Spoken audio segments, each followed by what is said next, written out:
There are movies that arrive quietly, and then there are movies that don't ask for attention. They It's a command beautiful it. day. In recent Yes, very weeks, nice. one title has Everyone's been happy. doing It something looks that way. unusual in the modern film landscape. It's not driven by superheroes, not boosted by CGI spectacle, not carried by franchise nostalgia, and yet screenings are selling out, tickets are disappearing fast, and conversations, political, cultural, and deeply personal, are following it into theaters. The film is called Melania, not a slogan, not a campaign ad, a movie. And whether you admire her, criticize her, or think you already understand her story, this film insists on one thing: you don't. So why is Melania becoming one of the most talked about political documentaries of the year? And what does its success reveal, not just about one woman, but about power, image, money, and modern America? To understand why Melania matters, you have to understand the paradox at its center.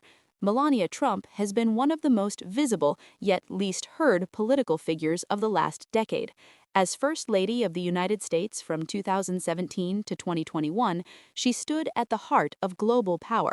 She traveled to NATO summits, G20 meetings, state dinners, and disaster zones. She met queens, presidents, generals, and CEOs, and yet she spoke rarely, gave few interviews, avoided press briefings, and maintained a public distance that puzzled journalists and critics alike.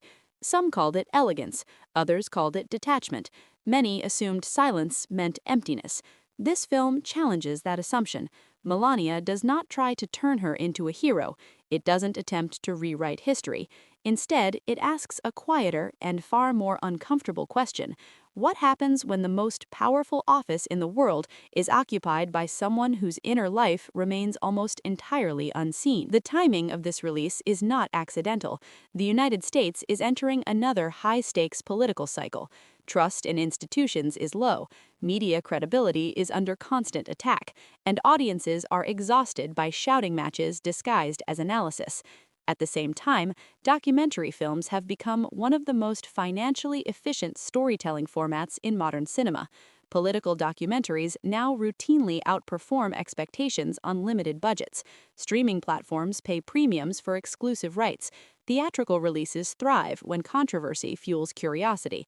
Melania arrives at the intersection of all three, and the early indicators tell a clear story. Limited showings selling out within days, additional screenings added in multiple cities, and strong word of mouth across ideological lines. This is not viral hype. This is demand. What makes Melania compelling is not what it shouts, but what it observes. The film traces her life across three worlds: Eastern Europe during the final years of the Cold War, the hyper-competitive fashion industry of the 1990s, and the unforgiving political theater of Washington, D.C. It explores immigration not as a talking point, but as lived reality, ambition not as a slogan, but as survival, and visibility not as power, but as vulnerability. There are no dramatic reenactments, no manipulative background music, no narrator telling you what to think. Instead, the film lets silence do the work. Long pauses, uncomfortable stillness, moments where the camera stays longer than expected, and in that space, something rare happens. You start to see a person who has spent decades being watched without being understood. This is also a film about economics, whether it admits it or not. Because Melania Trump exists at the crossroads of three powerful industries: politics, media, and branding. The film carefully shows how public figures are monetized, even when they resist it. During her time as First Lady, every outfit was analyzed as a political statement, every absence became a headline, every silence was interpreted as strategy, and yet she rarely participated in that economy. From a financial perspective, this restraint is unusual. Most public figures launch podcasts, sign book deals, and monetize visibility immediately. Melania largely didn't. The film asks why, and whether that decision carried its own cost. In a world where attention equals currency, what does it mean to refuse the transaction? One of the film's strongest arguments is also its quietest. Power does not always announce itself.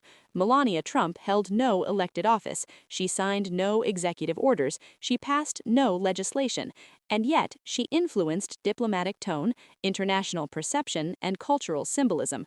World leaders noticed her presence, foreign media analyzed her gestures, markets even reacted to moments of geopolitical symbolism during state visits.